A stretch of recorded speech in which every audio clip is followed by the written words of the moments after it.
প্রিয় বাংলাদেশের সাহসী ছাত্র জনতাকে বিরচিত অভিনন্দন।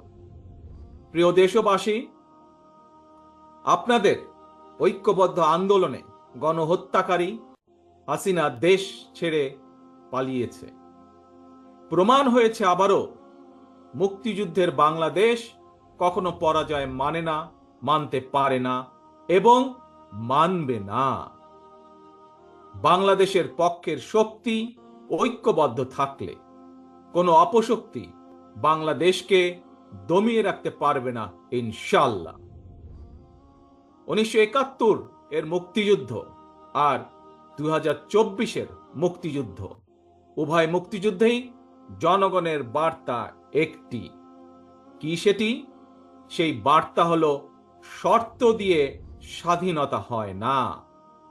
স্বাধীনতা প্রিয় জনগণ, স্বাধীনতা অর্জন কিংবা স্বাধীনতা রক্ষায় কোনো শর্ত মানে না, মানতে রাজি না। গণহত্যাকারী স্বৈরাচারী হাসিনা পালিয়ে যাবার পরে বাংলাদেশ থেকে, প্রিয় বাংলাদেশ থেকে আমি যত মানুষের সাথে কথা বলেছি, প্রতিটি মানুষ অনুভূতি প্রকাশের প্রথম উচ্চারণ ছিল, বাংলাদেশ স্বাধীন হয়েছে। স্বাধীন বাংলাদেশ থেকে বলছি। দেশ এবং জনগণকে স্বাধীন করতে গিয়ে চোখে মুখে বুকে গুলি আলিঙ্গন করা আবু সাইদ কিংবা মুগ্ধের মতন হাজারো ছাত্র ছাত্রী, তরুণ তরুণীকে প্রাণ বিসর্জন দিতে হয়েছে। আহত হয়েছেন অসংখ্য, অগণিত মানুষ। এর ভিতরে ছাত্র ছাত্রী রয়েছেন, এর ভিতরে রয়েছেন সাধারণ মানুষ, গৃহিণী, এর ভিতরে রয়েছেন রাজনৈতিক নেতা কর্মী বৃন্দ।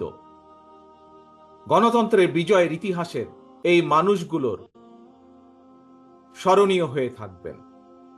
ছাত্র জনতার এই বিপ্লবে দেশের সকল শ্রেণী পেশার মানুষ সেদিন রাজপথে নেমে এসেছিলেন।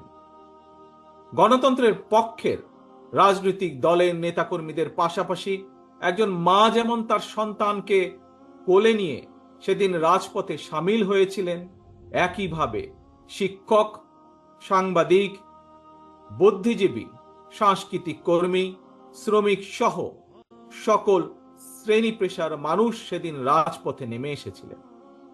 52, 71 কিংবা 90-এর মতন দেশের ছাত্র সমাজ বিজয়ের নতুন আরেকটি অমর ইতিহাস রচনা করেছেন। ছাত্র জনতার ঐক্যবদ্ধ বিপ্লবের মধ্য দিয়ে 2024 সালের 5ই আগস্ট বাংলাদেশ দেখেছে আরেকটি বিজয়।